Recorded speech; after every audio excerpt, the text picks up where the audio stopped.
आज हम लोग एसएचएम को कंटिन्यू करेंगे और फिनिश भी कर देंगे इस चैप्टर को। क्या पढ़ रहे थे हम लोग लास्ट क्लास में? लास्ट क्लास में we were discussing superposition, right? We were discussing superposition of SHM, जिसमें हमने देखा था कि अगर एक पार्टिकल एक साथ दो एसएचएम परफॉर्म कर रहा हो तो उसका जो डिस्प्लेसमेंट होगा that will be sum of individual displacements.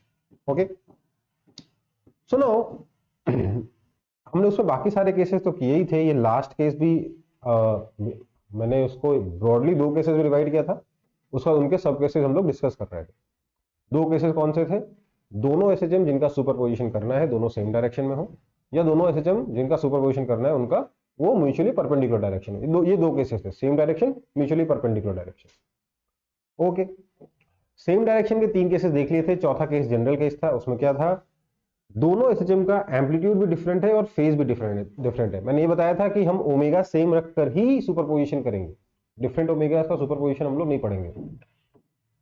तो मेरे पास दो एसएचएम है, x1 is equal to a sin omega t plus phi one, x2 is equal to b sin omega t plus phi two. Okay, तो x1 is equal to a sin omega t plus phi one, x2 is equal to b sin omega t plus phi two, जिसमें दोनों का amplitude भी different है, दोनों का phase भी different है, ओमेगा तो सेम होना ही होना है।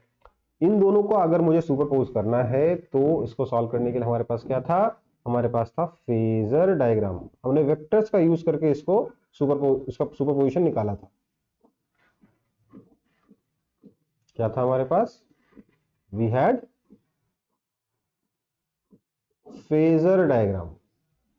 हमने क्या बोला था कि इधर एक्स एक्सिस, इधर वाई एक्सिस, हमने वो ये एक्स वाई नहीं है, बस दो म्यूचुअली परपेंडिकुलर डायरेक्शन है, ये एक्स और वाई नहीं है, ठीक है। ये हमने लेट से फाई वन एंगल पे रख दिया या omega T plus phi one angle पे रख दिया। इसको हमने फाई टू एंगल पे रख दिया। ये आपका ए है, ये आपका बी है, तो ये एंगल हो गया डेल्टा फाई।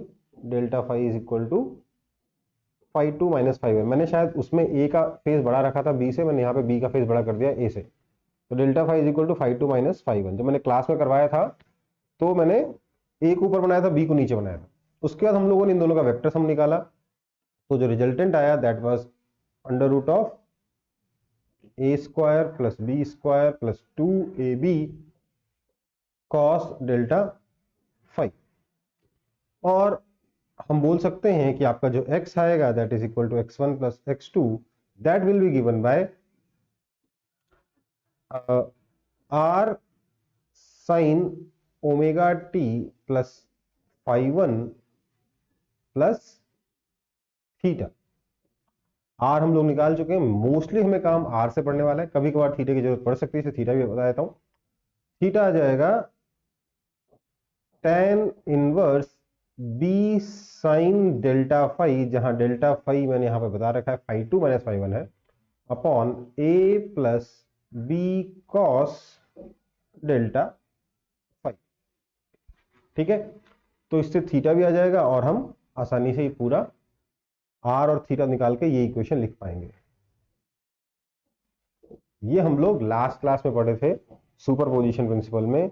ये बहुत ही ज्यादा काम का टूल है। क्यों? क्योंकि आपका वेव्स में आधा थ्योरी इसी पे बेस्ड है। वेव्स तो फिर भी ठीक है, क्लास 12th में जो वेव ऑप्टिक्स आएगा उसमें तो 90% चीजें यहीं पे होगी, इसी से होंगी क्लास 12th में। यही सुपरपोजिशन कर रहे होंगे हम लोग वहां पर। सो काफी इंपॉर्टेंट टॉपिक है ये वाला जो लास्ट टॉपिक मैंने पढ़ाया था, आज रिवीजन भी हो गया। ठीक है, चलो फिर आज के नए टॉपिक शुरू करते हैं। इसी सुपरपोजिशन का सेकंड केस। सेकंड केस क्या है? सेकंड केस में हमें पढ़ना है। हाँ बेटा, सर कल की क्लास कब अपलोड होगी सर? कल की जो वीडियो? बेटा वीडियो मैं आज अपलोड कर दूंगा, ठीक है? Okay sir. ठीक है, सर थोड़ा पीछे आएगा सर, हम क्लास अभी ज्वाइन किए सर, थोड़ा लिखना था। तो ये लास्ट क्लास का वैसे रिवीजन है, इसकी आज कोई खास जरूरत पड़ने वाली नहीं है।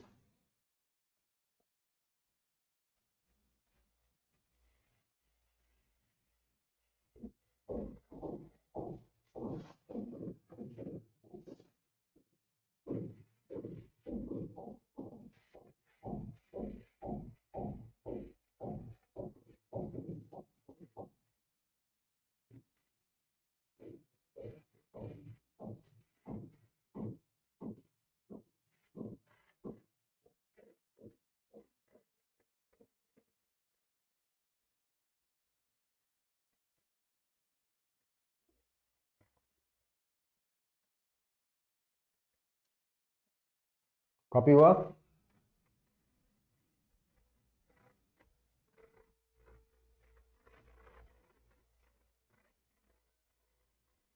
हो गया सर। ओके,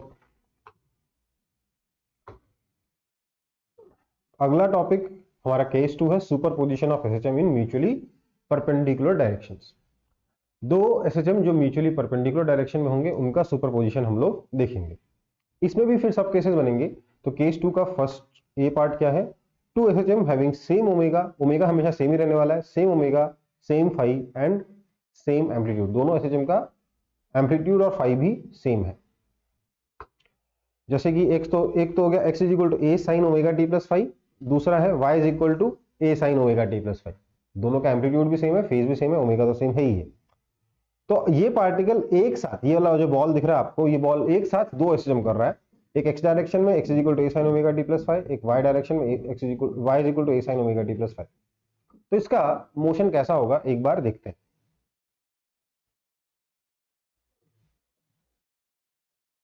समझ में आ रही बात? दोनों का वेक्टर सम हो जाएगा, क्योंकि एक x डायरेक्शन में एक y डायरेक्शन में, राइट। तो इस पार्टिकल का कि पोजीशन का x कंपोनेंट ये वाली बॉल रिप्रेजेंट कर रही है, और इसी पार्टिकल के पोजीशन की y कंपोनेंट ये वाली बॉल रिप्रेजेंट कर रही है। दिख रहा है आप लोगों को? ये जो x डायरेक्शन में जा रहा है, ये x डायरेक्शन का एसएचएम है, x is equal to A sine omega T plus five, और ये y डायरेक्शन का एसएचएम है, y is equal to A sine omega T plus five. समझ में आई बात? अगर हम इस ओरिजिनल पार्टिकल का, ये तो दोनों कंपोनेंट थे, ये जो ओरिजिनल मेन पार्टिकल है इसके मोशन के बारे में बात करें, तो सबसे पहली चीज यहां से मैं क्या लिख सकता हूं, मुझे साफ साफ दिख रहा है, y has to be equal to x। आया ना?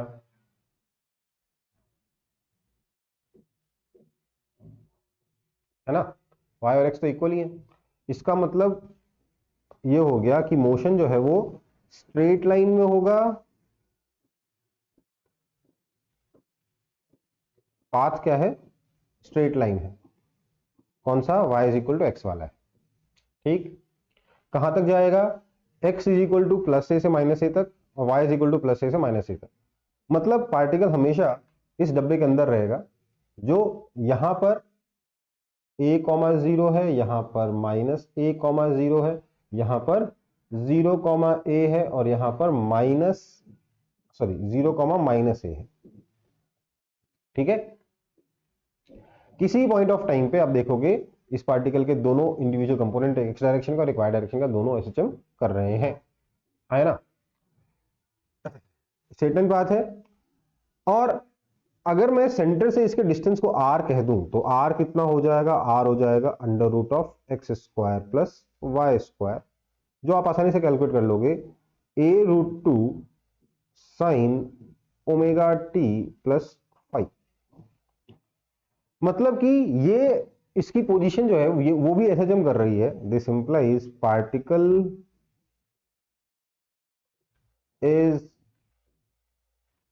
Performing simple harmonic motion of amplitude a root 2 along the line y equals to x। समझ में आई बात? हाँ या ना?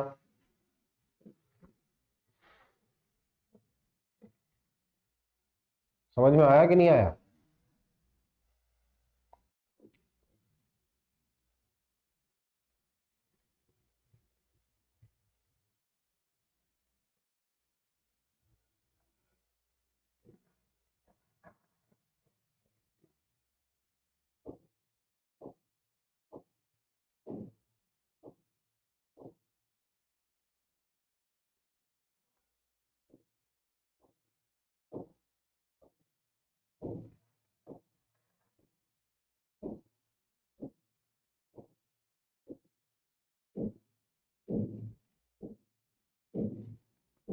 कॉपी हो गया? रुकिए सर, कॉपी कर रहे हैं।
हो गया? बहुत टाइम हो गया यार। Yes sir. चलो अगला केस है, two SHM having same omega same phi but different amplitude, दोनों का एम्पलीट्यूड डिफरेंट है, फाई अभी भी सेम है बट एम्पलीट्यूड डिफरेंट है। मतलब the equations are of the form x is equal to a sin omega t plus phi and y is equal to b sin omega t plus phi। Okay, इसका क्या मतलब हुआ? तो sir इसका सबसे पहला तो मीनिंग ये हो गया कि y by x is equal to b by a, which means y is equal to b by a into x। मतलब स्ट्रेट लाइन तो अभी भी है, ठीक है। x की मैक्सिमम वैल्यू है आपकी प्लस ए, मिनिमम है माइनस ए, जो कि y भी y माइनस बी से बड़ा है और छोटा है प्लस बी से।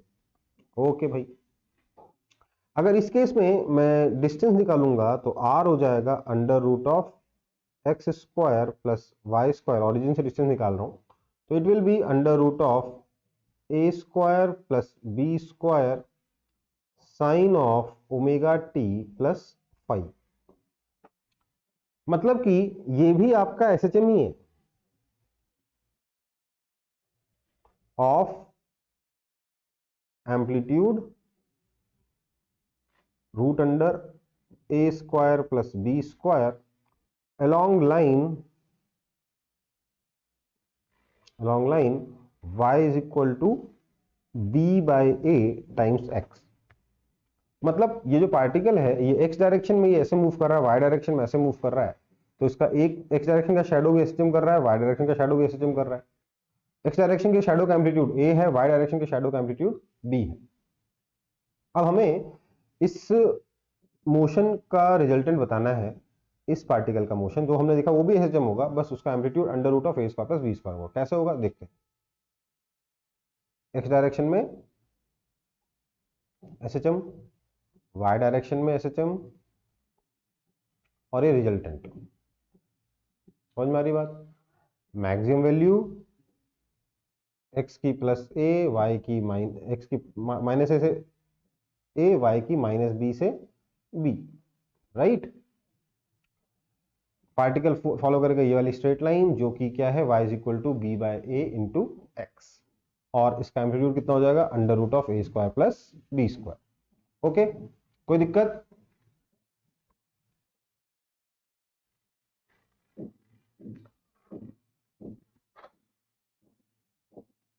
मेरे ख्याल से इसमें दिक्कत नहीं होनी चाहिए।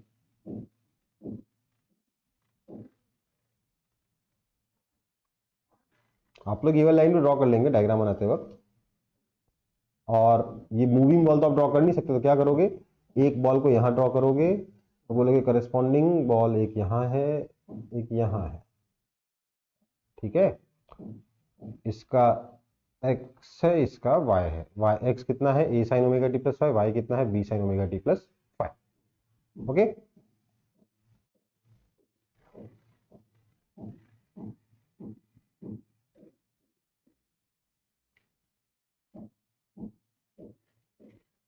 कॉपी करें, सॉरी कॉपी कर लिया, आगे बढ़ूं। सर रुकिए सर, डायग्राम बना रहे हैं। बनाइए।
हो गया सर।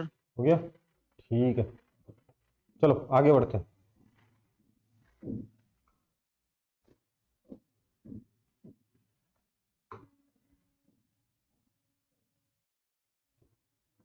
नेक्स्ट हमारे पास है two SHM having same omega same amplitude and delta phi is equal to pi by two. देखो वहां पे हमने कोई भी डेल्टा फाई लेके काम कर ले रहे थे जो दोनों सेम लाइन में था। अब अगर दोनों म्यूचुअली परपेंडिकुलर डायरेक्शन में है तो हम जनरली डेल्टा फाई को पाई बाई टू लेकर ही प्रोसेस करेंगे। हालांकि दूसरे की चीजों के लिए भी किया जा सकता है, अपन को नहीं करना है। ठीक है, डेल्टा फाई की वैल्यू अगर पाई बाई टू के अलावा कोई और एंगल हो तब भी हम सॉल्व कर सकते हैं दो म्यूचुअली परपेंडिकुलर डायरेक्शंस को, पर अपन को अभी नहीं करना है वो। ठीक है, so two SHM having same omega same amplitude but delta phi is equal to pi by two. क्या होगा, एक तो है x is equal to A cos omega T plus five और y is equal to A sine omega T plus five. यही हो गया ना, दोनों के बीच में फेज डिफरेंस हो गया कि नहीं हो गया पाई बाई टू का। क्योंकि इसको मैं क्या लिख सकता हूं, A sine omega T plus five plus pi by two, ये लिखा जा सकता है। इसलिए दोनों के बीच में फेज डिफरेंस कितना हो गया, पाई बाई टू का हो गया। ओके, अगर ऐसा है तो इसका मतलब क्या हुआ। मतलब सबसे पहले तो मैं ये बोल रहा हूं कि यहां पे आपका जो x और y में अगर ये रिलेशन है तो मैं सबसे पहले ये लिख सकता हूं कि इसका मतलब x square plus Y square is equal to A square. बोल सकता हूं कि नहीं बोल सकता हूं,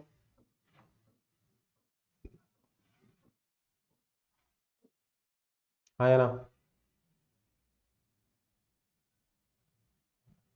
यस सर। बोल सकता हूं ना। तो x square plus Y square is equal to A square हो गया। मतलब क्या हो गया, ये radius sorry circle of radius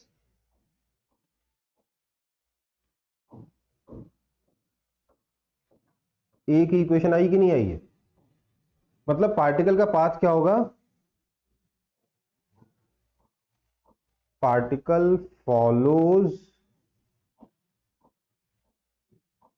circular path. Particle एक सर्कल में घूम रहा हूं।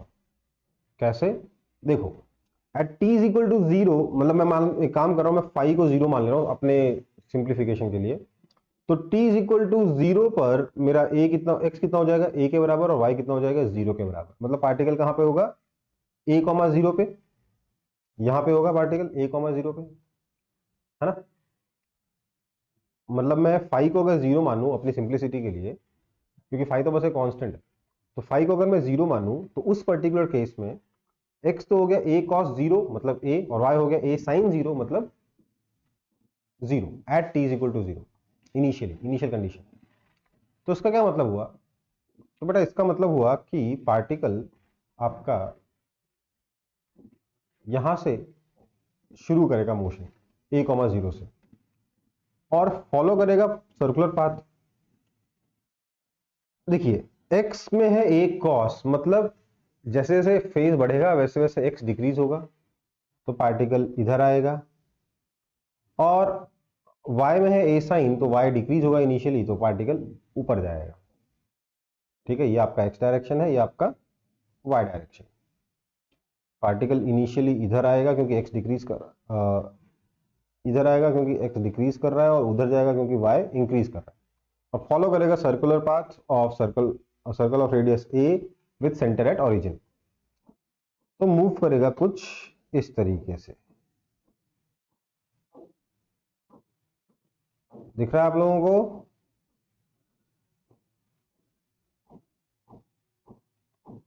इस पार्टिकल के मोशन का x कंपोनेंट भी सिंपल हार्मोनिक मोशन कर रहा है, y कंपोनेंट भी सिंपल हार्मोनिक मोशन कर रहा है। इन दोनों मोशन के सुपरपोजिशन से सर्कुलर मोशन बन रहा है। इसमें भी अच्छी बात यह है कि ये हमेशा एक स्क्वायर के अंदर ही बंद होगा, क्योंकि x की मैक्सिमम वैल्यू a है, मिनिमम वैल्यू जीरो है, सॉरी माइनस a है। y की भी मैक्सिमम वैल्यू a है और मिनिमम वैल्यू माइनस a है, तो रहेगा तो इस स्क्वायर के अंदर ही। पर पाथ आपका इस पर स्ट्रेट लाइन फॉलो नहीं कर रहा है, सर्कुलर पाथ फॉलो कर रहा है, कुछ ऐसा दिख रहा है। तो यहां पर मैथमेटिकली दिखना जरूरी है। ये तो मैंने क्या किया, एनिमेशन दिखा दिया, पर एनिमेशन एग्जाम में तो आएगा नहीं। आपको मैथमेटिकली भी दिखना जरूरी है कि हाँ भैया ये जो इक्वेशन है ये सर्कल की इक्वेशन है। आपको याद होगा ना सर्कल का पैरामीट्रिक फॉर्म वही तो है ये, हाँ या ना? सर्कल का पैरामीट्रिक फॉर्म याद है? Yes sir. वही है ना ये, yes sir. x equal to A cos t, y equal to A sine t, वही है ना? ओमेगा टी प्लस फाइव मेरा पैरामीटर।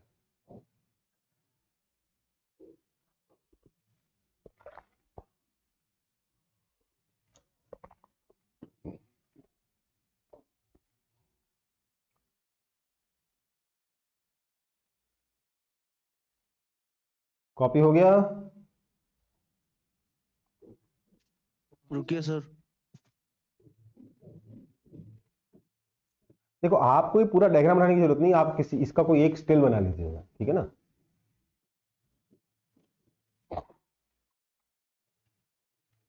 मतलब मूव करते हुए तो नहीं बना सकते ना, कहने का मतलब है आप इसका कोई एक स्टिल बना लीजिएगा कि हाँ इस एक इंस्टेंट पे ये जो पार्टिकल का एक्स कंपोनेंट जो है वो भी एसएचएम कर रहा है, वाई कंपोनेंट जो वो भी एसएचएम कर रहा है।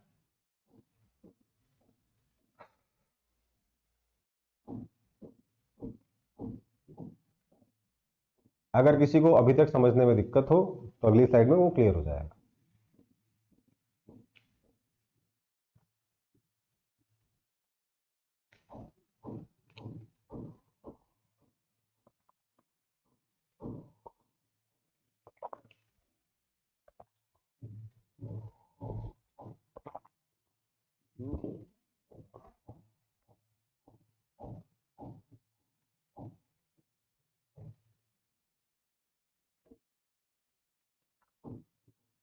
कॉपीड?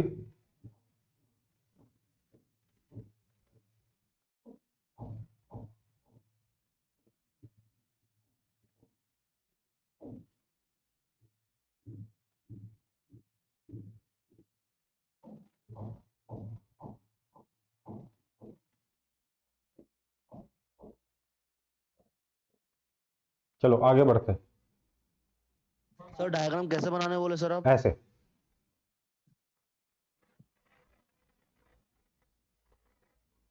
ठीक है, ये स्क्वायर नहीं बनाओगे चलेगा, कोई दिक्कत नहीं है।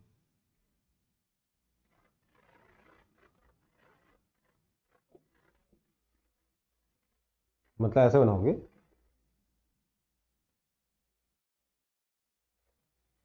This distance is x is equal to a cos omega t plus phi and this distance is y is equal to a sin omega t plus phi। ठीक है,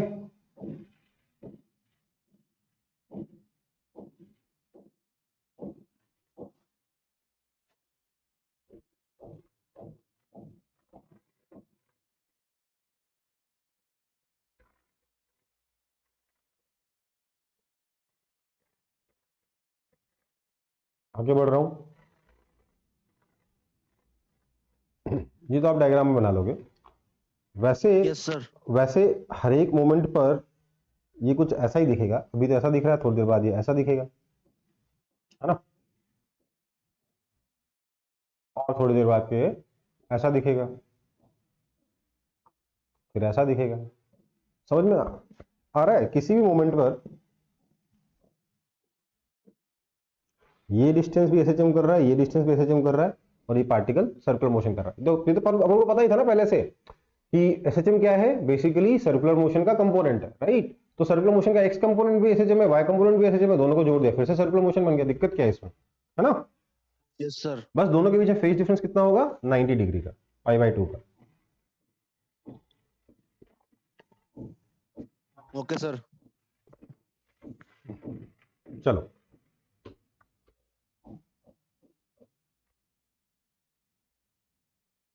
अगला है 2 SHM having same omega, different amplitude and delta phi is equal to π/2।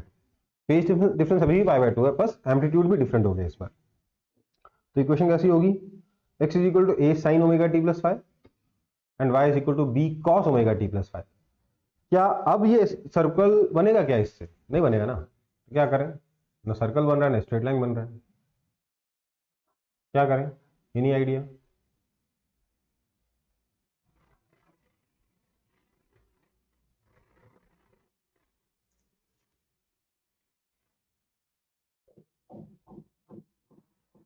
Sir ellipse बनेगा।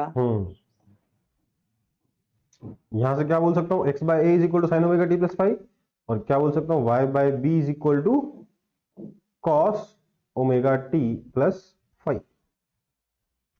तो clearly x square by a square plus Y square by b square is equal to 1। क्या बना? Ellipse बना कि नहीं बना? बट बस x axis के अलोंग एक्सिस की लेंथ क्या है?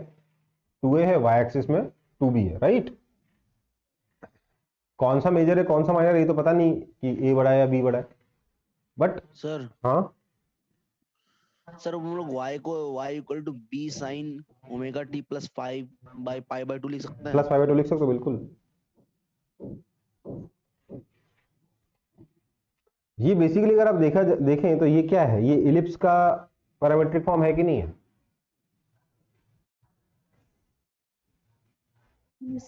Yes sir. ठीक है, तो इलिप्स की इक्वेशन उससे डिराइव कर लिया अपन लोगों ने। अच्छा, तो मोशन कैसा होगा? इलिप्टिकल होगा। क्या होगा? यहां पर ये मेरा y एक्सिस, ये मेरा x एक्सिस।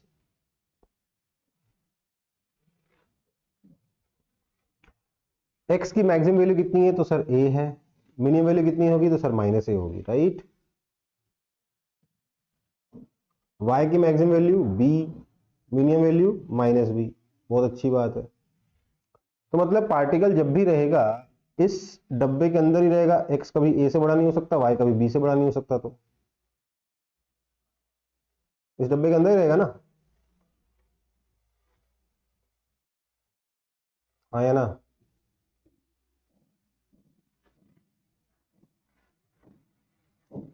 रहेगा कि नहीं? यार x कभी इस लाइन के उधर नहीं जा सकता, इधर नहीं आ सकता, y कभी इन दोनों लाइन के ऊपर नीचे नहीं जा सकता। मतलब रहेगा तो y में इसके बीच में और x में इसके बीच में, तो इसी डब्बे के अंदर रहेगा पार्टिकल, और तो कोई दिमाग लगाने की जरूरत ही नहीं है इसमें। ओके, इसके बाद इलिप्स की इक्वेशन बनेगी। तो इस डब्बे के अंदर इलिप्स को आपको क्या बोलते हैं? अंदर बना, एक फिगर के अंदर दूसरा फिगर बनाते हैं तो उसको क्या बोलते हैं? इंस्क्राइब करना है, राइट?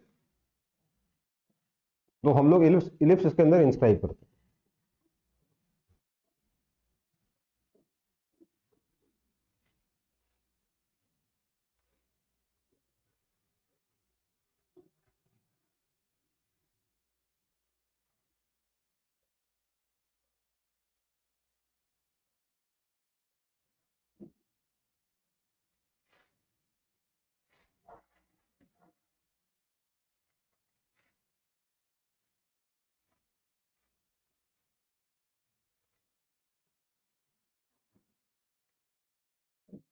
पार्टिकल ये वाला इलिप्स का मोशन परफॉर्म करेगा। किसी मोमेंट पे आपका पार्टिकल अगर यहां है तो मतलब उसका x कंपोनेंट यहां होगा, y कंपोनेंट यहां होगा। ये दोनों ही एसएचएम कर रहे होंगे, ये डिस्टेंस x, ये डिस्टेंस y, दोनों ही एसएचएम कर रहे होंगे अकॉर्डिंग टू दीज इक्वेशंस। समझ में आई बात?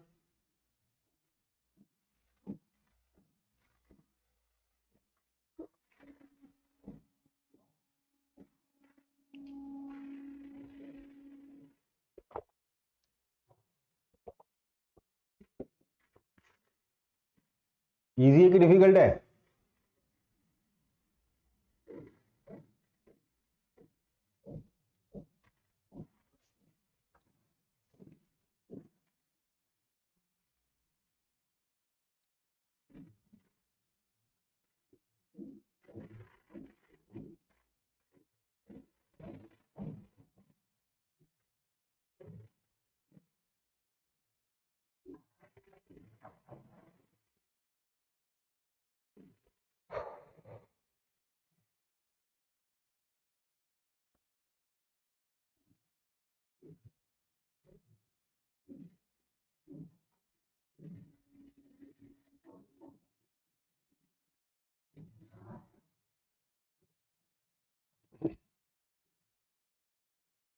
इजी है,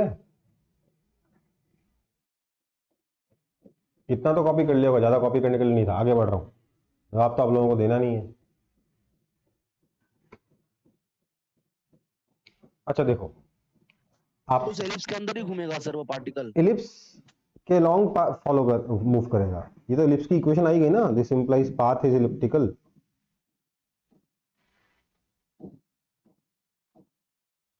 जैसे पिछला वाला सर्कल के लॉन्ग घूम रहा था, इस बार इलिप्स के लॉन्ग घूमेगा। ठीक है, मैं ये कह रहा हूं, सर ये इलिप्स जो है इस रेक्टेंगल के अंदर बंद होगा, इसलिए मैंने रेक्टेंगल बनाया था। बोलिए। सर हम कह रहे हैं कि सर इस बार B cos pi omega T plus 5 को हम लोग जरूरी नहीं है इसे साइन में कन्वर्ट करना, जरूरी नहीं है ना। बेटा जरूरी तो तभी तो अपन को पता चलेगा। ये तो यार कुछ चीजें जो आपको पहले से मालूम है उसको यूज तो करूंगा ना, नहीं तो हर बार जीरो से थोड़ा शुरू करेंगे। ये तो है ही है, लेकिन इसको हमने इसमें कन्वर्ट किया ताकि हम यहां से आसानी से यहां पहुंच पाए। ठीक है, okay. we had this equation but we converted it into this equation so that we can reach here by using this method. okay, ये तो मैं सबको समझाने के लिए था कि देखो भैया, हाँ कॉस और साइन के बीच में π/2 का फेज डिफरेंस होता है। आगे बढ़े।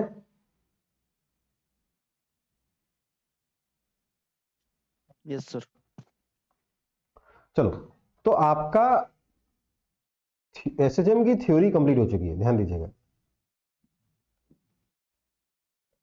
हालांकि इस पे कुछ क्वेश्चंस हम लोग थोड़ी देर में करेंगे once we complete the theory of this chapter called oscillation. अभी ऑसिलेशन कंप्लीट नहीं हुआ है, सिंपल हार्मोनिक मोशन की थ्योरी कंप्लीट हो चुकी है।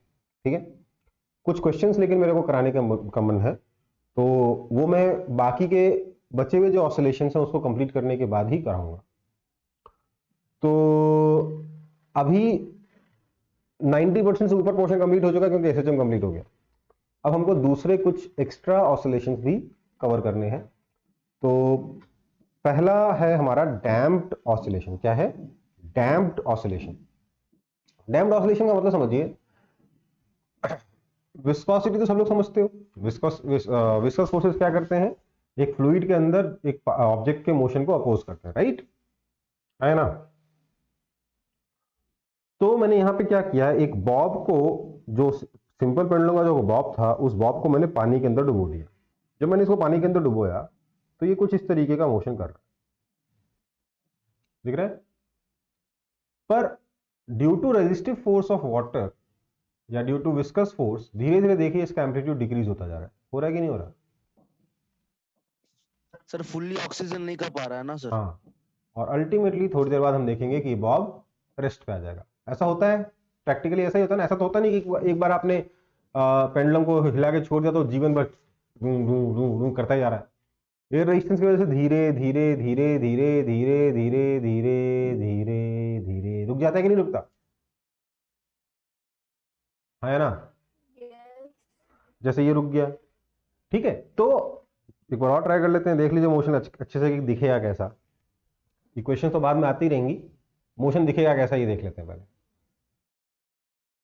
देखिए धीरे धीरे एम्पलीट्यूड डिक्रीज हो रहा है, हो रहा है।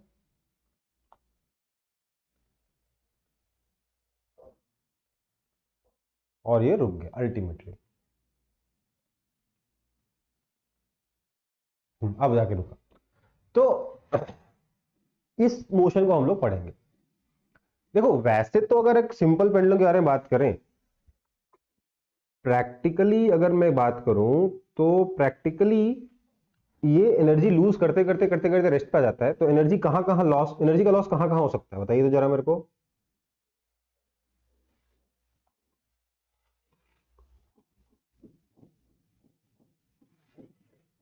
पहला कहां पे मूव करेगा? Against viscous forces, right. Viscous forces के अपोज करने में एनर्जी का लॉस होगा, हाँ या ना। दूसरा, और कहां एनर्जी का लॉस हो सकता है बताइए तो।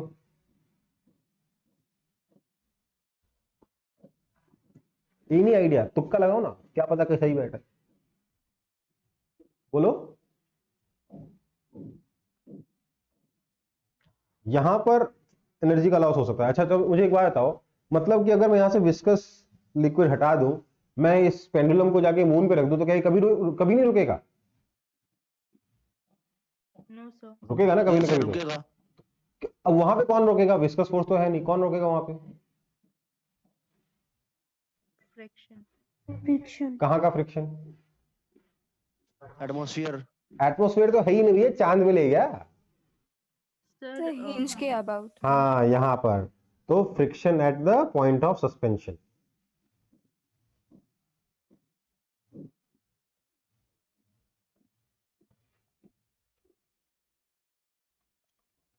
अब मैं आपको एक चीज बताता हूं, अगर मैंने किसी तरीके से यहां का फ्रिक्शन भी जीरो कर दिया, and there are ways to do it, अगर मैंने किसी तरीके से यहाँ का फ्रिक्शन भी जीरो कर दिया, मतलब सीधे नहीं लटकाया, कुछ मैग्नेटिक फील्ड वगैरह का यूज करके टांगा, जिसमें समहाउ कुछ हमने ऐसा किया कि सच में फ्रिक्शन जीरो हो गया, ट्रूली फ्रिक्शन जीरो हो गया, लेट्स से मैं नहीं भी कर पा रहा हूं बट मेरे अजम्पशन में ट्रूली फ्रिक्शन जीरो हो गया, उस केस में भी ये रुक जाएगा। अब कहां जाएगा एनर्जी?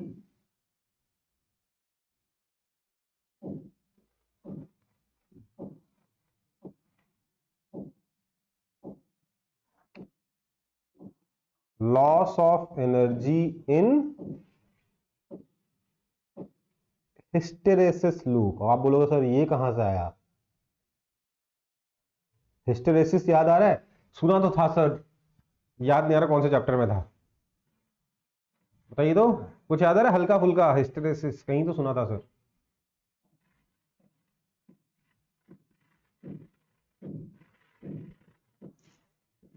बोलिए।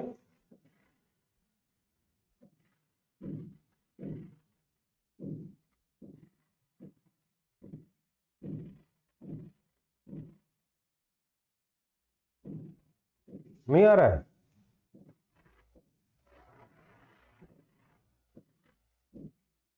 चैप्टर तो बता दो कहां पे सुना था ये वर्ड हिस्टेरेसिस।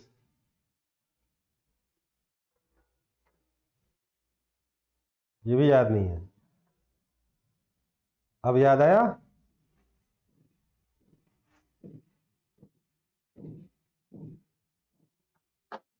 Yes sir. नहीं याद आया? अच्छा नो सर। नहीं याद आया ना, मुझे मालूम है। स्ट्रेस स्ट्रेन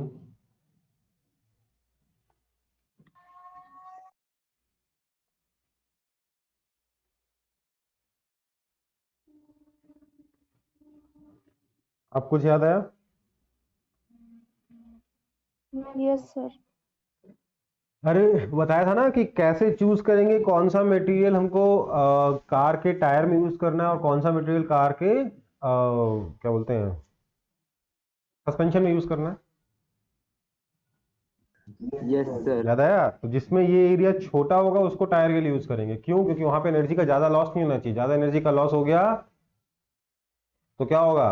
वो एनर्जी का लॉस कन्वर्ट होगा हीट में, टायर हो जाएगा गर्म, गर्म हो जाएगा मेल्ट, हो गया कल्याण, है ना। और सस्पेंशन में क्या यूज करेंगे? ऐसा जिसमें ये एरिया होगा ज्यादा, जिससे कि एनर्जी का लॉस जल्दी हो और झटका ऐसा नहीं कि गाड़ी चल रही है एक बार गड्ढा आया तो झटका घटक घटक घटक घटक घटक घटक करते जा रहे हैं, ये नहीं होना चाहिए, है ना। तो हिस्टेरेसिस लूप में ये जो एरिया है, याद है, इतना area per unit volume energy का लॉस हो जाता था, याद है। तो सर ये लॉस हो कहां पे रहा है? तो यार देखो, ये जो स्ट्रिंग है ना, आइडियल स्ट्रिंग तो हो नहीं सकती दुनिया में कुछ, तो स्ट्रिंग के पास कुछ ना कुछ इलास्टिसिटी तो होगी। अब जब ये बॉब ऐसे ऑसिलेट कर रहा है तो देखिए, लोएस्ट पॉइंट पे टेंशन मैक्सिमम होगा, हाईएस्ट पॉइंट पे टेंशन मिनिमम होगा, होगा कि नहीं? सर्कुलर मोशन याद करो, vertical circular motion. Yes sir. तो रस्सी में टेंशन बढ़ रहा है घट रहा है, बढ़ रहा है घट रहा है, बढ़ रहा है घट रहा है, बढ़ रहा है घट रहा है, बढ़ रहा है घट रहा है, ये लगातार ये वाला लूप चल रहा है, जिसकी वजह से एनर्जी का कुछ ना कुछ लॉस होता रहेगा हिस्टेरेसिस लूप में। समझ में आई बात? तो ये तीन सोर्सेज है, और भी हो सकते हैं बट फिलहाल हमारे पास ये तीन सोर्सेज हैं जिनके बारे में हम जानते हैं कि प्रैक्टिकली इन तीन सोर्सेज में एनर्जी का लॉस हो सकता है, ठीक है। बट अब देखो, इसको और इसको इग्नोर करके हम लोग अपनी इक्वेशन बनाएंगे, ठीक है। हम लोग इन दोनों के बारे में बात नहीं करेंगे, इसलिए प्रैक्टिकल एक्सपीरियंस जो हमारी थ्योरी से आंसर आएगा उससे स्लाइटली डिफरेंट होगा।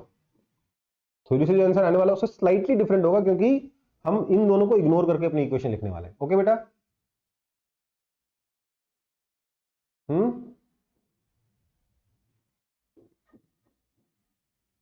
तो इसको कॉपी कर लेंगे, फिर मैं इसको मिटा के दोबारा लिखूंगा, ठीक है।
हो गया कॉपी?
चलिए आगे बढ़ रहा हूं।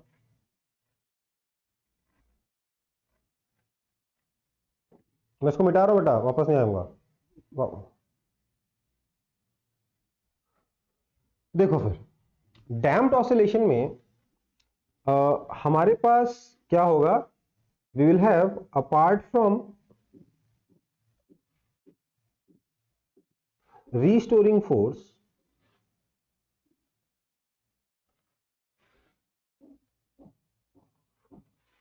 that is F is equal to minus kx, we will have an additional damping force,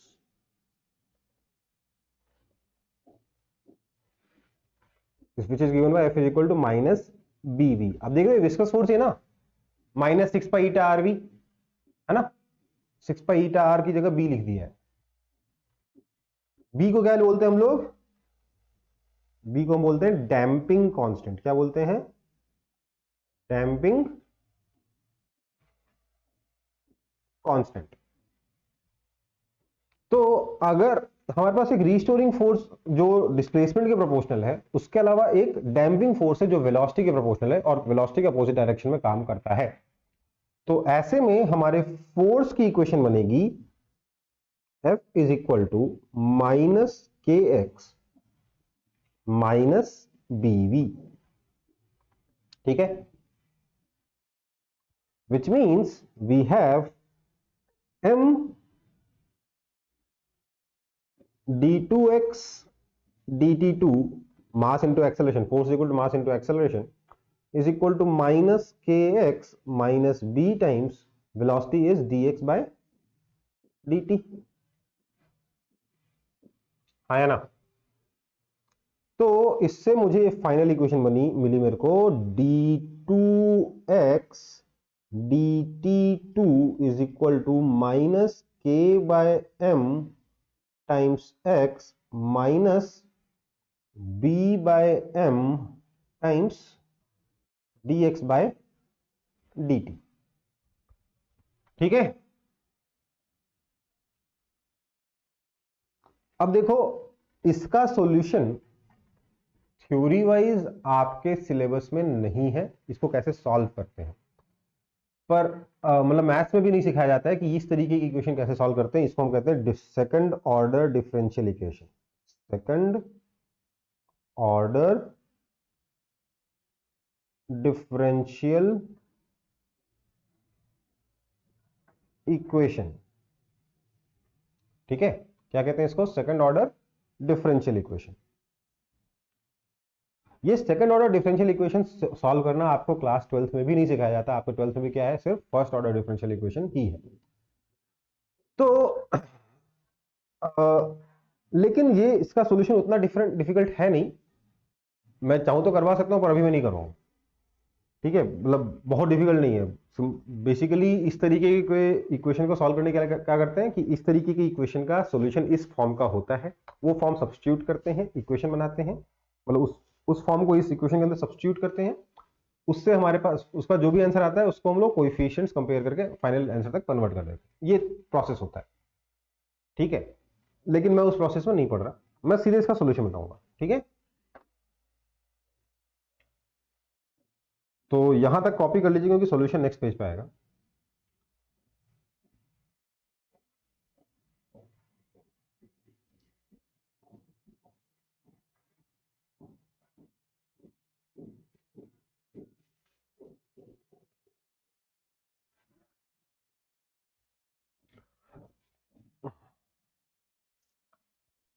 sir रुकिए सर, कॉपी कर रहे हैं। सॉरी, मतलब मैं ये चेक कर रहा था आगे वाली स्लाइड्स पे क्या है।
हो गया कॉपी?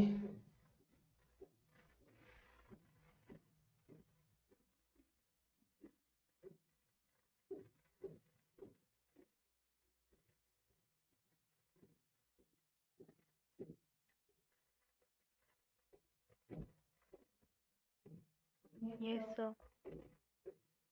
चलो Yes, sir. ठीक, चलो देखो जो हमारे पास इक्वेशन बनी, यहाँ से यहाँ लिखता हूँ, d2x dt2 is equal to minus के x minus B D x by D t.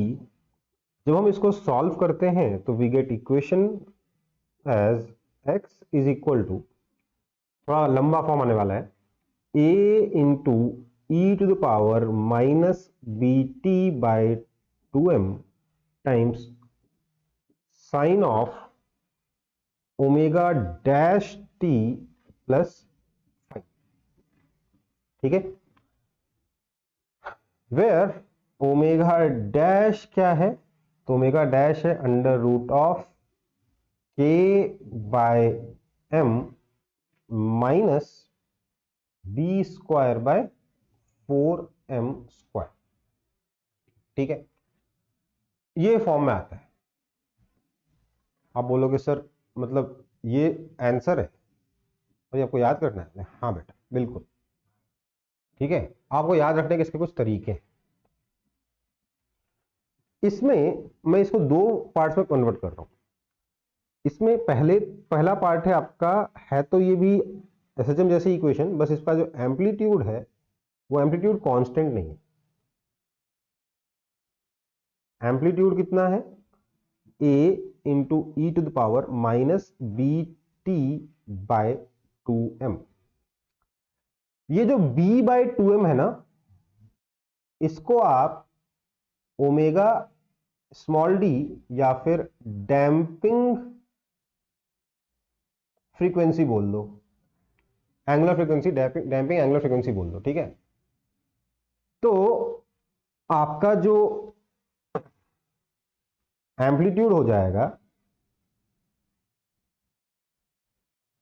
ये हो जाएगा a into e to the power minus omega damping into t. ठीक है, ये चीज थोड़ा ध्यान रख लेंगे तो बाकी का इक्वेशन याद रखना आसान है। मतलब आपका, अच्छा, और ओमेगा डैश क्या है?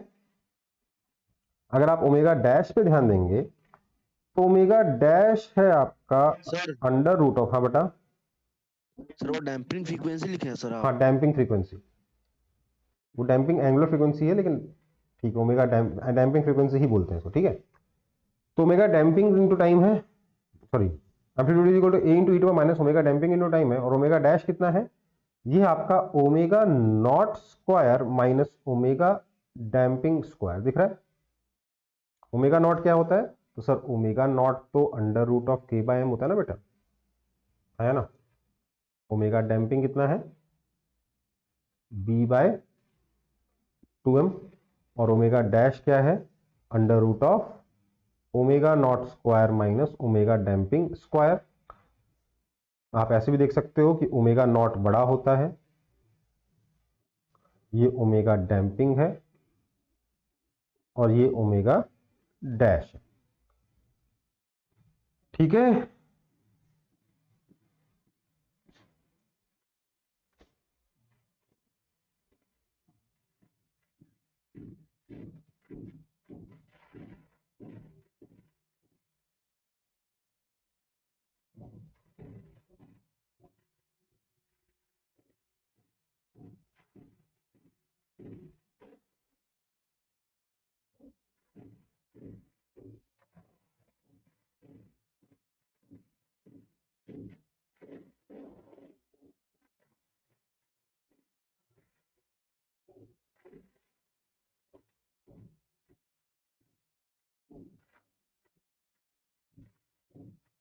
Sir, noted. नोटेड। ये अपनी इक्वेशन बनी है। अब इस इक्वेशन को थोड़ा और अच्छे से समझ लेंगे। ठीक है,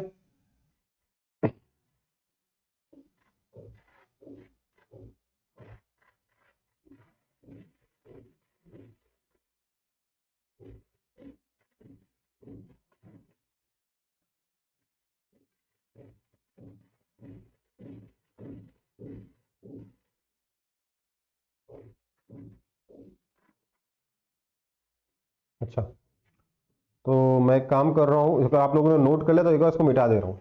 मिटा दूँ? Yes, sir. फिर मैं मिटा दूंगा तो वापस नहीं दिखा पाऊंगा।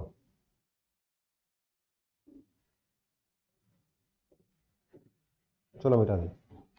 तो मेरे पास इक्वेशन क्या बनी थी? इक्वेशन बनी थी x is equal to a into e to the power minus B t by 2m times sine of omega dash t plus 5, है ना? ये बनी थी इक्वेशन। इसको आप ऑब्वियसली मतलब ओमेगा डैम्पिंग का यूज करके थोड़ा याद कर सकते हो, but this is the equation for amplitude. ये जो एम्पलीट्यूड है ये कितना आया था? a into e to power minus omega damping into t, omega small d into t. ठीक है, मतलब कि आपका जो एम्पलीट्यूड है वो विथ टाइम डिक्रीज हो रहा है, एक्सपोनेंशियली डिक्रीज हो रहा है। दिख रहा है आप लोगों को? हम्म,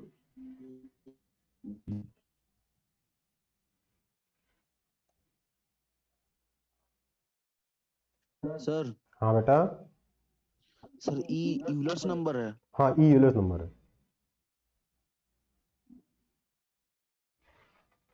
ठीक है, एम्पलीट्यूड इज डिक्रीजिंग एक्सपोनेंशियली।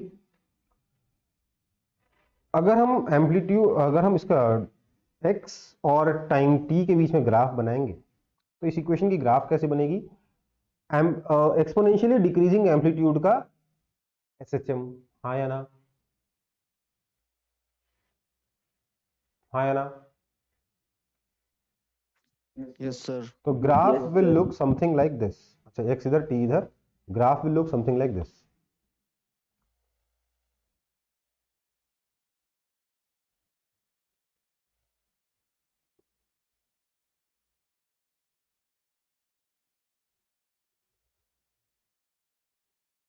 ठीक है,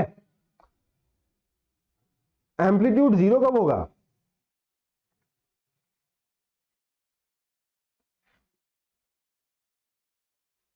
है ना? Yes, sir. एक चीज अभी भी ध्यान दीजिएगा, एक ऑसिलेशन करने का जो टाइम पीरियड है वो कांस्टेंट है।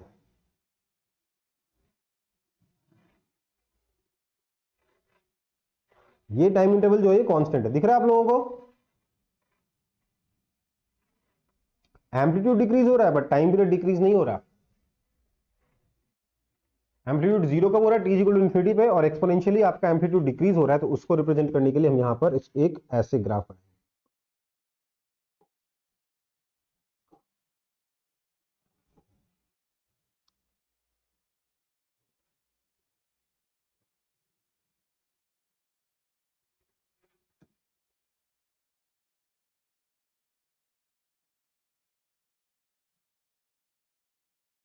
क्योंकि एम्पलीट्यूड का साइन मल्टीप्लाई हो रहा है, वो पॉजिटिव नेगेटिव दोनों साइड में जाएगा। एम्पलीट्यूड हमेशा पॉजिटिव नेगेटिव दोनों साइड ही जाता है, तो इसलिए ये वाली लाइन ऊपर नीचे दोनों जगह बनेगी। ये जो लाइन है ये बेसिकली क्या है? This is x is equal to a into e to power minus bt by 2m. This is the amplitude. This blue line represents the amplitude. उसी के अंदर ही मूव कर रहा है। इसको हम लोग इस फंक्शन का ध्यान दीजिएगा, ये जो फंक्शन है x और t के बीच में, ये पूरा फंक्शन इन दोनों के बीच में फंसा हुआ है। हाँ या ना? हाँ या ना? पूरा का पूरा जो फंक्शन है ये दोनों ब्लू लाइन के बीच में फंसा हुआ है ऑब्वियसली यार। हाँ ना? इतना इसमें तो हाँ बोल दियो। Yes, sir. तो अब इसलिए हम ये कह सकते हैं कि इनके अंदर, इन दोनों लाइन से बने हुए बाउंड्री के अंदर ये बंद कर दिया गया, पैक कर दिया गया है। ये ब्लू लाइंस हमारे फंक्शन का एनवेलप है। समझ में आई बात?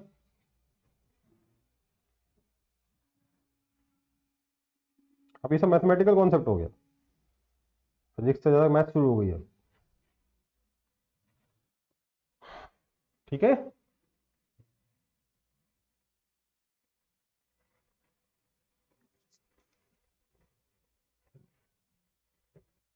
सर अब देखो प्रैक्टिकली आपका जो पेंडुलम था वो कुछ टाइम के बाद रुक ही जाता है, पर इस इक्वेशन से कभी नहीं रुकेगा। तो मैंने बताया था ना, कुछ दो फोर्सेस को हमने इग्नोर कर रखा है, एक तो आपके सपोर्ट पर जो फ्रिक्शन है वहां उसको, और दूसरा इलास्टिक हिस्टैरिसीस को। इन दो चीजों को हमने इग्नोर कर रखा है।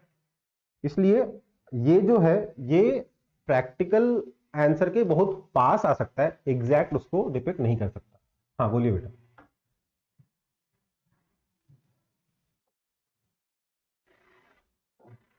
बोलिए।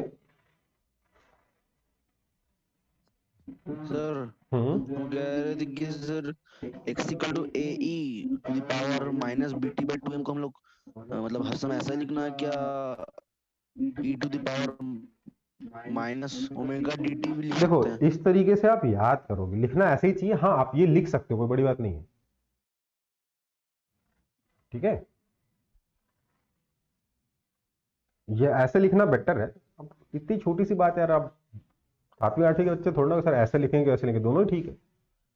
अगर हाँ ऐसे लिखोगे तो मेंशन करना देना चाहिए omega damping is equal to b by 2m, ठीक है।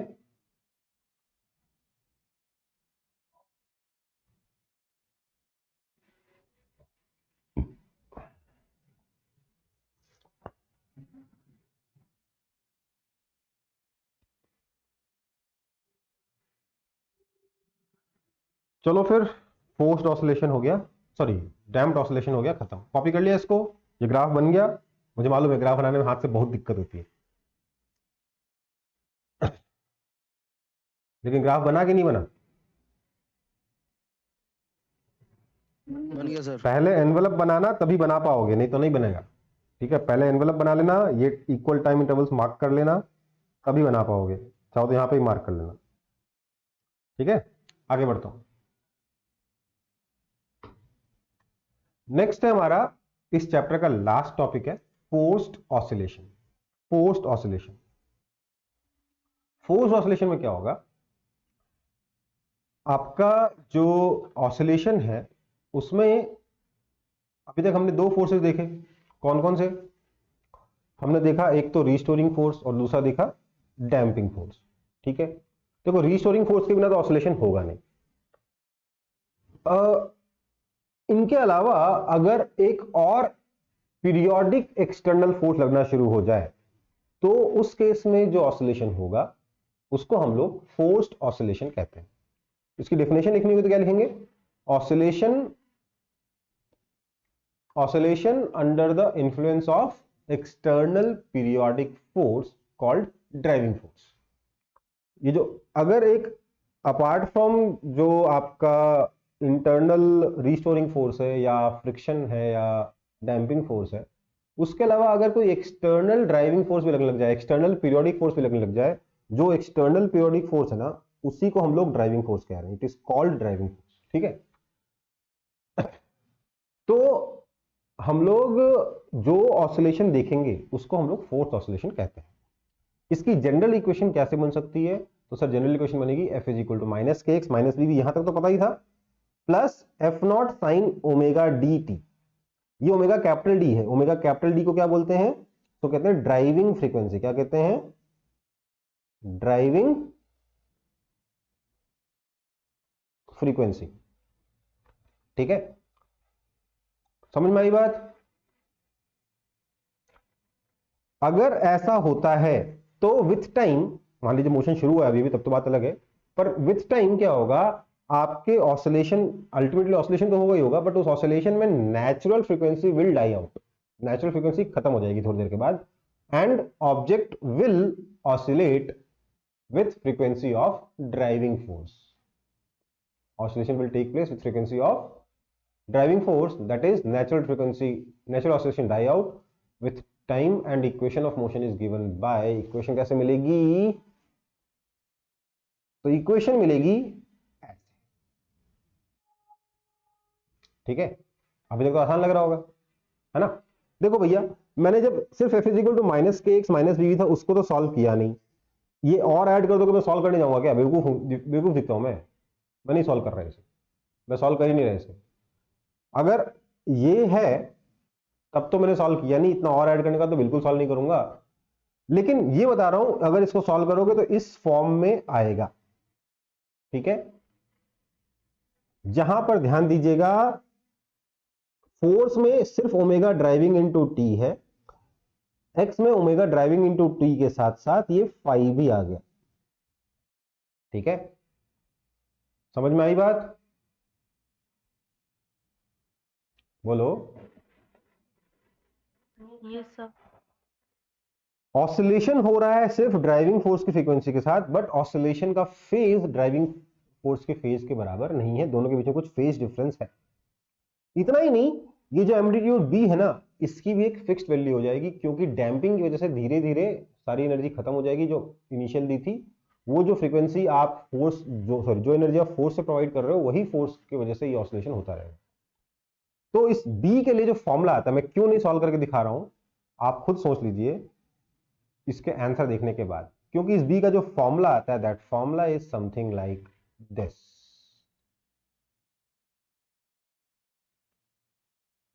हाँ, समझ में आया?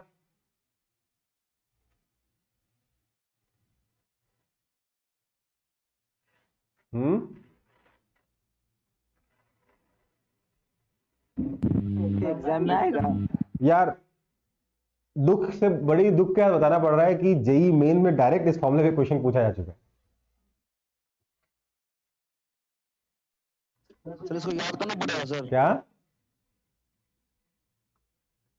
क्या क्या बोल रहे हो? सर इसको याद करना पड़ेगा।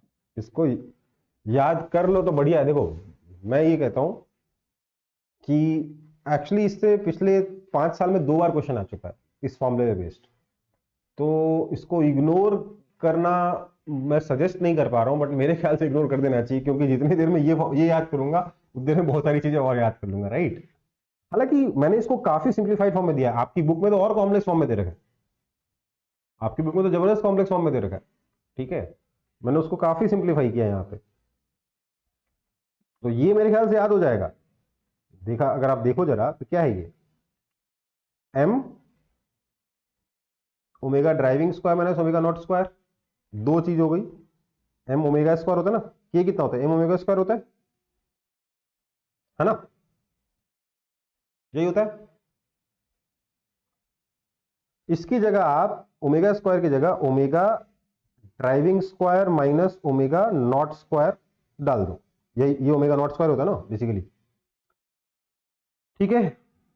एक साइड ये हो गया, दूसरा साइड आपने बी ओमेगा डी डाल दिया, बी ओमेगा ड्राइविंग डाल दिया, ठीक है। और ये जो है ये आपका डिनोमिनेटर बन गया। समझ में आई बात? तो इस तरीके से आप याद कर सकते हो, F not by this denominator, that's it, है ना। अब थोड़ा इजी पड़ रहा है कि नहीं पड़ रहा है याद करना, बताइए तो। मैं ये नहीं कह रहा हूं कि एकदम हल्का हो गया, लेकिन कुछ तो आसान पड़ा।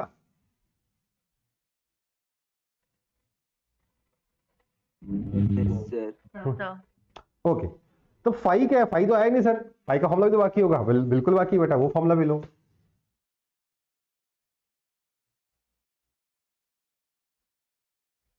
अब तो लगा सर अब तो पक्का गिव अप हो गया है ना। तो देखो, अगर ये ट्रायंगल याद कर लोगे तो फाई भी याद हो जाएगा। ये theta, pi is equal to theta minus pi by 2। मैंने इसीलिए इस फॉर्म में कन्वर्ट करके लिखा था कि ये याद हो जाता है कम से कम, बाकी तो याद ही नहीं होता, राइट।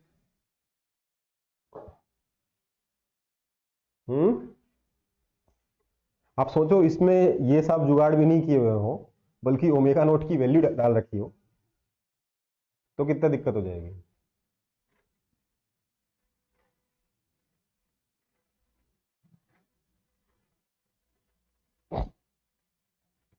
अब याद हो जाएगा।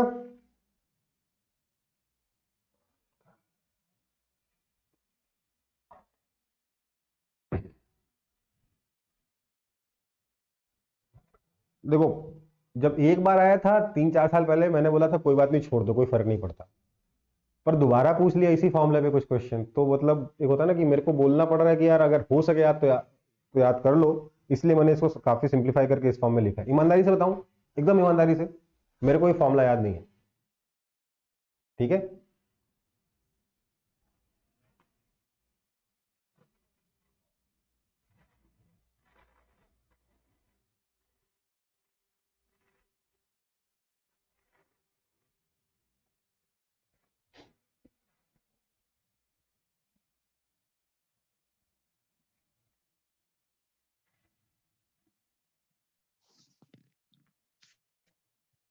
सर हाँ सर आपने वो के डैश लिखा है। हाँ मैंने ये बोला के डैश, क्योंकि के तो एम ओमेगा नॉट स्क्वायर था ना, मैंने इसको के डैश बोल दिया। ठीक है,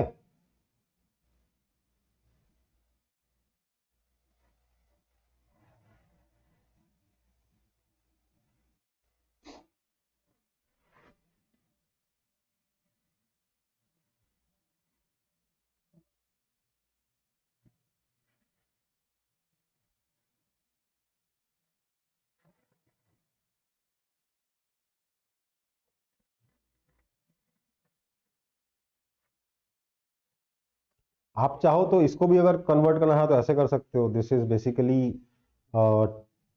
2m times omega driving, omega damping into omega driving, है ना, क्योंकि b बाई 2m को हम क्या बोलते थे, ओमेगा डैम्पिंग बोलते थे। तो ये भी कर सकते हो कि नहीं कर सकते?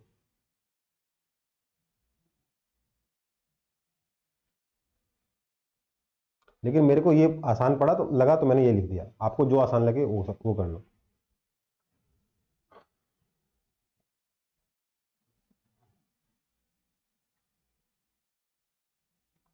मेरे ख्याल से इस फॉर्म में ये मैनेजेबल है फॉर्मूला, अदरवाइज तो मैनेजेबल नहीं था। जो आपकी बुक में अगर आप देखोगे फॉर्मूले को तो मैनेजेबल ही नहीं है, क्योंकि वहां पर तो और एक और काम किया है। यहाँ पर कॉस्ट कर दिया, यहाँ साइन कर दिया, तो अब समझ ही नहीं आता दोनों के बीच डायरेक्ट फेज डिफरेंस निकालने के लिए फिर झमेला है। यहाँ मैंने कम से कम दोनों को साइन फॉर्म में लिख के, भले यहाँ पे एक्स्ट्रा मुझे माइनस पाई बाई 2 लगाना पड़ा, बट आपको साफ साफ दिख तो रहा है कि हाँ फेज डिफरेंस जो है वो this theta minus pi by 2 है, आया ना।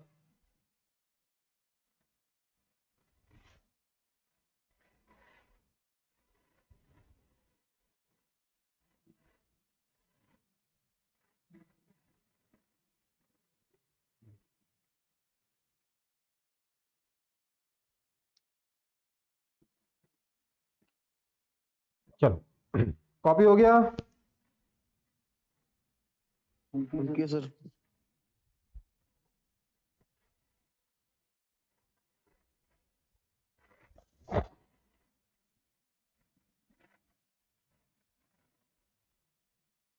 एक्चुअली ये एनसीईआरटी की बुक में मेंशन्ड है ये फॉर्मूला, ठीक है, इसलिए उस पर क्वेश्चन वो लोग पूछ ले रहे हैं।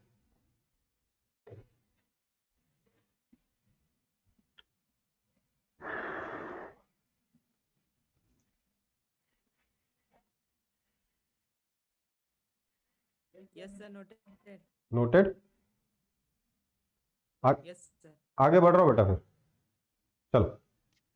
सर वो जो हाइपोटेन्यूज है वो डिनोमिनेटर है ना। हाँ हाइपर, ये एफ नॉट बाई डिनोमीटर है। एम्पलीट्यूड में क्या होगा, amplitude is equal to F not upon denominator. Denominator कितना है, ये वाला, ठीक है।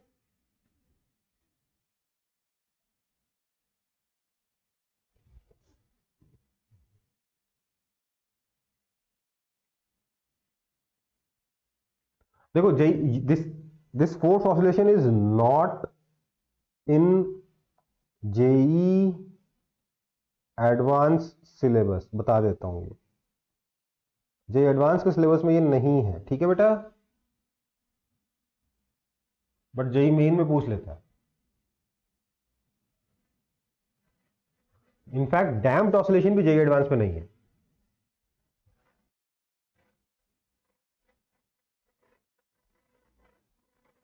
चलो आगे बढ़ रहा हूं।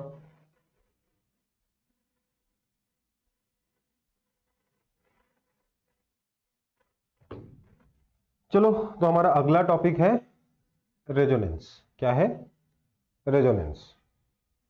देखो हमारे पास जो एम्पलीट्यूड आया था बी, उसकी इक्वेशन क्या आई थी, F not upon under root of m times omega driving का स्क्वायर माइनस ओमेगा, अच्छा एक सेकंड, डायग्राम फिर गलत बना दिया क्या? ओहो सॉरी सॉरी सॉरी बेटा, नहीं ठीक तो है, सही सही, मेरी गलती, सही है। ओमेगा ड्राइविंग का square minus omega not square का whole square plus B omega driving का होल स्क्वायर, यही है ना, यही था।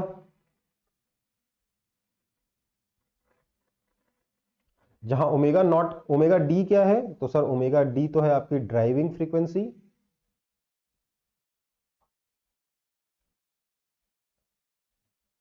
और ओमेगा नॉट क्या है, तो सर ओमेगा नॉट है नेचुरल फ्रीक्वेंसी।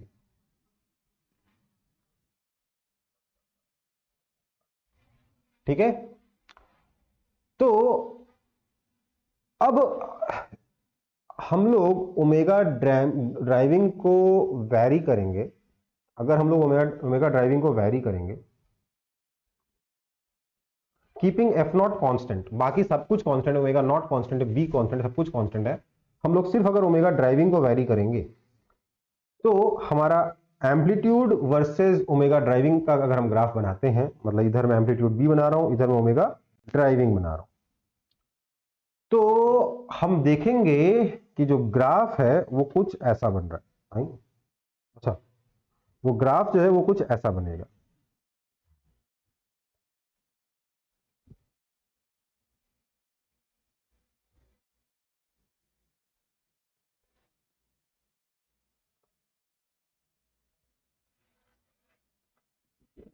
ठीक है, कुछ ऐसा ग्राफ बनेगा, मतलब कि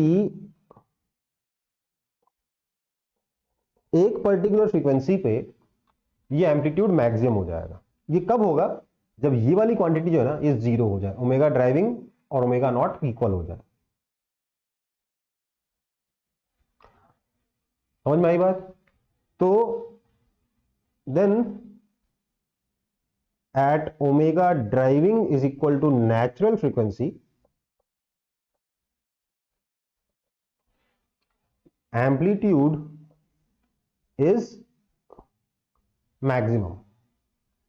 जब ओमेगा ड्राइविंग नेचुरल फ्रीक्वेंसी के बराबर हो जाएगा उस वक्त आपका एम्पलीट्यूड मैक्सिमम हो जाएगा। This condition is called resonance. कभी भी अगर ड्राइविंग फ्रीक्वेंसी आपकी नेचुरल फ्रीक्वेंसी के बराबर हो जाए उस केस में एम्पलीट्यूड मैक्सिमम होता है, इसको हम रेजोनेंस कहते हैं। समझ में आई बात? आया ना? ध्यान दीजिएगा बेटा, अगर डैम्पिंग नहीं हो, बी अगर जीरो हो जाए, उस केस में अगर ड्राइविंग फ्रीक्वेंसी नेचुरल फ्रीक्वेंसी के बराबर हो जाए तो ये भी जीरो, ये भी जीरो, एम्पलीट्यूड कितना हो जाएगा, इंफिनिटी हो जाएगा। समझ में आया? अगर बी जीरो हो गया ना, डैम्पिंग नहीं है और नेचुरल फ्रीक्वेंसी और ड्राइविंग फ्रीक्वेंसी इक्वल हो गई, तो उस केस में एम्पलीट्यूड इंफिनिटी हो जाए। ठीक है,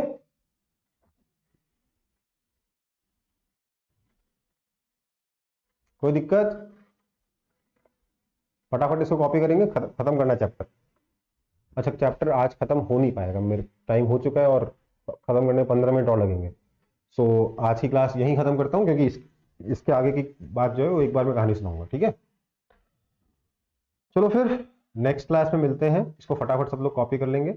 नेक्स्ट क्लास में बस हमें रेजोनेंस क्या होता है और कुछ मैं एग्जांपल्स कराना चाहता हूँ इस चैप्टर में एक्स्ट्रा, जो नहीं आए आपकी स्लाइड्स में, वो मैं नेक्स्ट क्लास में करा दूंगा।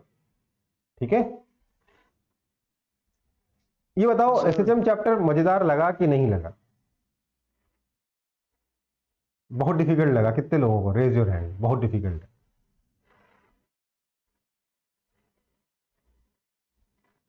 किसी को नहीं?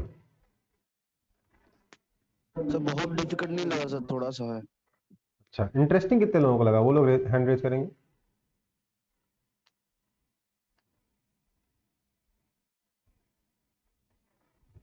चलो 4 लोगों को तो 5 6 7 8 9, चलो बढ़िया है। कम से कम 9 लोगों को तो नहीं, 10 11 लोगों को, चलो बढ़िया है। फिर आप 14 में से 11 लोग बोल दे रहे हो कि इंटरेस्टिंग लगा, 13 में से 11 लोग, तो बढ़िया है।